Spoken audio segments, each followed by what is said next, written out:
কুমিল্লা, নোয়াখালী, ফেনী, লক্ষ্মীপুর এমনকি দিন এটা বিস্তৃত হচ্ছে সহ কয়েকটি জেলায় যে ভয়াবহ বন্যা পরিস্থিতি।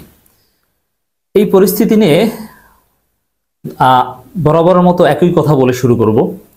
আমাদের এখন রাজনৈতিক আলোচনা বা সব আলোচনার ঊর্ধ্বে আমাদের দৃষ্টি দেওয়া দরকার মানুষকে উদ্ধার করা এবং তাদের প্রয়োজন মেটানো, আল্লাহর কাছে সাহায্য চাওয়া। আসুন আমরা যে যেভাবে পারি মানুষের পাশে দাঁড়াই।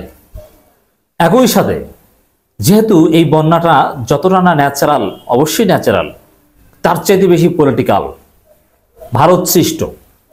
এই পরিস্থিতিতে এই রাজনৈতিক বিষয়টা নিয়েও অ্যাটলিস্ট আমরা যারা দূরে আছি উদ্ধার তৎপরতায় অংশগ্রহণ করতে পারছি না, এই বন্যা পরিস্থিতির রাজনৈতিক আলোচনা, ভারতের নিন্দা জানানো, বাংলাদেশের জনগণকে ভারত বিরোধী করে তোলা, ভারতের আধিপত্যবাদের বিরুদ্ধে সোচ্চার করে তোলা, ভারতকে আমাদের শিক্ষা দিতে হবে। প্রতিবেশী দেশকে এভাবে ডুবিয়ে মারবে, এটা হতে দেওয়া যায় না, ওদেরকে আমরা উচিত শিক্ষা দেব। এই জন্য আমাদের রাজনৈতিক আলোচনাটাও করতে হবে, জরুরি। এই বিষয়টা আমরা একটু ভিন্ন পার্সপেক্টিভে করতে চাই। দর্শক দেখেন, বাংলাদেশের মানুষ এই সময়ে এই হাসিনা পালিয়ে যাওয়ার পর এবং এই কুমিল্লা, নোয়াখালী, ফেনী, লক্ষ্মীপুর এলাকার এই ভয়াবহ বন্যা পরিস্থিতিতে যে পরিমাণে ভারতের আধিপত্যবাদের বিরুদ্ধে সোচ্চার হয়েছে বা ভারত বিরোধী মনোভাব পজেস করছে, প্রকাশ্যে এরকম ভারতের আধিপত্যবাদের বিরোধিতা স্বাধীনতার পর এখন পর্যন্ত কখনো ঘটেনি। এবার হাসিনা ক্ষমতায় থাকলে কিন্তু এটা এইভাবে বলতে দিত না, মানুষের মনোভাব প্রকাশ করতে দিত না। এখন কেউ, এমনকি আওয়ামী লীগের অনেক লোকজন, ছাত্রলীগের অনেক আমার বড় ভাই বা বন্ধু, এরা পোস্ট দিচ্ছে ভারত আমাদের আজন্ম শত্রু, আল্লাহ হেফাজত করুক। চিনেছে, হাসিনা থাকতে ওরাও বলতে পারেনি, এখন ওরাও বলছে। তো দর্শক আসলে দেখেন, বিষয়টা দেখেন, বাংলাদেশের সব মানুষ এই বন্যার জন্য ন্যাচারাল কারণের সাথে ভারতকে দায়ী করছে। ভারত বাঁধ খুলে দিয়েছে, অনেকে বলছে কোনো সতর্কতা ছাড়া। তবে 19 তারিখ কিছু সতর্কতারা জারি করেছিল, কিছু তথ্য আমাদের কাছে এসেছে, যদিও এটা বাংলাদেশের মানুষের কাছে আসেনি, কিন্তু ভারত ব্যাপকভাবে প্রচারও করেনি, যা সতর্কতা জারি করেছে। ওইসব ভারতের সতর্কতা ওটা বাংলাদেশের মানুষের জন্য তো ওইরকম কনসার্ন না। বাংলাদেশের নাম উল্লেখ করেছে, কিন্তু এটা বাংলাদেশের সরকারকে বলা উচিত ছিল যে আপনারা ব্যাপকভাবে প্রচার করুন, সতর্ক করুন, পদক্ষেপ নিন, লোকজনকে নিরাপদে সরিয়ে নিন। কিছুই বলেনি, জাস্ট নামকাও আসতে একটু সতর্ক করেছে বাংলাদেশের নাম উল্লেখ করে। যেভাবে হোক না কেন, ভারতের এই দায়ে বাংলাদেশের মানুষ প্রচন্ডভাবে ক্ষুব্ধ ভারতের প্রতি।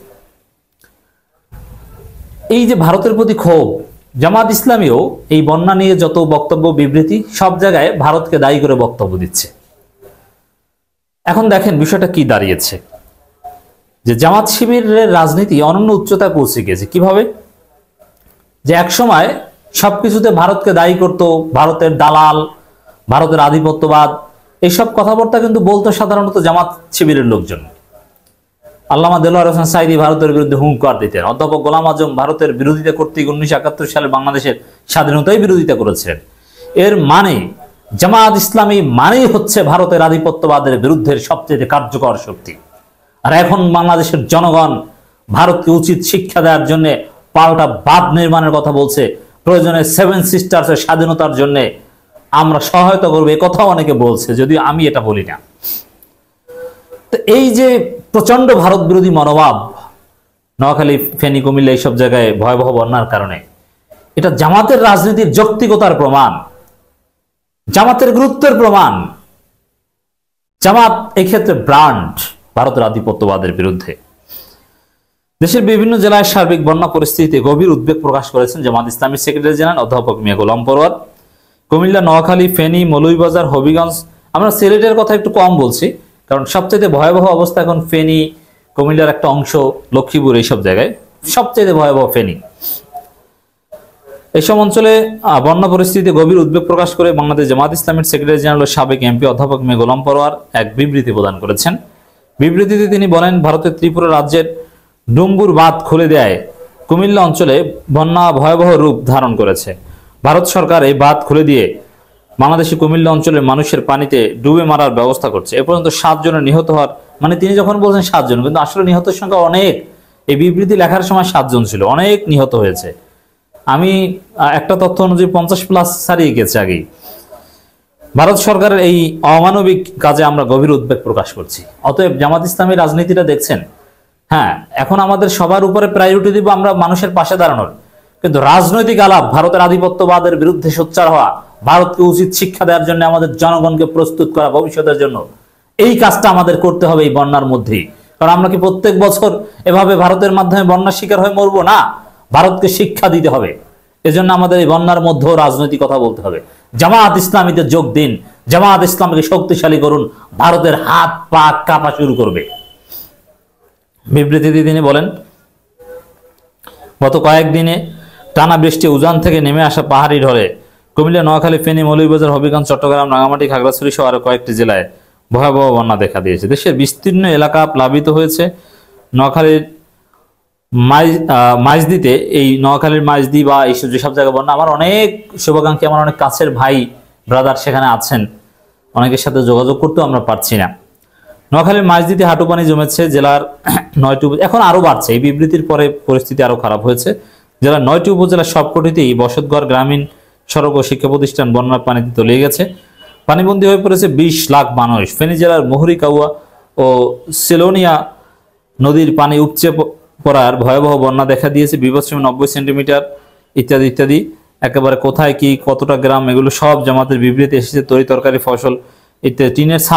টিনের চাল অনেক জায়গায় ছুঁয়ে গিয়েছে বন্যার পানিতে। এমন পরিস্থিতি আশ্রয় খুঁজছেন বাসিন্দা। এই জন্য আমাদের সবার আগের কাজ হচ্ছে মানুষকে নিরাপদে উদ্ধার করার চেষ্টা করা, আর দ্বিতীয় কাজ হচ্ছে ভারতের সমালোচনা করা, ভারত বিরোধী শক্তিকে শক্তিশালী করা। জামাত ইসলামী হচ্ছে ভারত বিরোধী শক্তি। কুমিল্লা, নোয়াখালী, ফেনী, মৌলভীবাজার, হবিগঞ্জ, রাঙামাটি, খাগড়াছড়ি আরো কয়েকটি জেলায় ভয়াবহ বন্যা পরিস্থিতি আমি গভীর উদ্বেগ প্রকাশ করছি।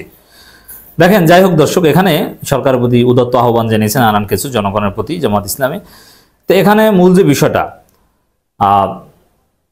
একসময় জামাত ইসলামী যে কাজটা করত, কিছু হলেই ভারতকে দায়ী করতো, ভারতের আধিপত্যবাদের বিরুদ্ধে হুঙ্কার দিত আল্লামা সাঈদী সহ অনেকে।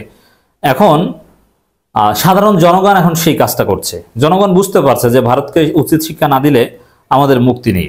জামাতের রাজনীতি সত্যি অনন্য উচ্চতায় পৌঁছে যাচ্ছে। এগুলো আল্লাহর রহমত। একসময় জামাতকে ভারত বিরোধী বলে সবাই ট্রল করত, কটাক্ষ করত, এড়িয়ে চলতো। বিএনপি জামাতকে এড়িয়ে চলতো, ভারত অসন্তুষ্ট হবে, অমুক তমুক ছোট ছোট জোট মিত্র এরাও জামাতকে এড়িয়ে চলতো, যারা জামাতের একটা ডিমের সমানও না, আর তারা জামাতকে এড়িয়ে চলতো। কি জন্য? যে ভারত রাগ হবে। এখন দেখেন বাংলার জনতা আজকে ভারতের আধিপত্যবাদের বিরুদ্ধে। অতএব জামাত ইসলামী কতটা উচ্চতায় পৌঁছে যাচ্ছে আপনারা বুঝতে পারছেন, আলহামদুলিল্লাহ। অতএব দর্শক, ভারতকে যদি শিক্ষা দিতে হয়, এই বাদ খুলে দেয়া, নানান অপকর্ম করার সুযোগ যাতে না পায়, একটু চিন্তা করে দেখেন ভারতকে শিক্ষা দেওয়াটা কিভাবে সম্ভব। যারা অতীতে কোনো না কোনোভাবে ভারতের দালালি করছে তাদের পক্ষে কতটুকু সম্ভব। আওয়ামী লীগ, বিএনপি সবাই কম বেশি দালালি করেছে, কিন্তু জামাত ইসলামীকে ভারত দেখতেই পারে না। তারা মূল শত্রু মনে করে জামাতকে। এর মানে বাংলাদেশের প্রকৃত দেশপ্রেমিক জামাত। এজন্যে ভারতকে শিক্ষা দেওয়ার জন্য জামাত ইসলামীর রাজনীতির কোনো বিকল্প নেই।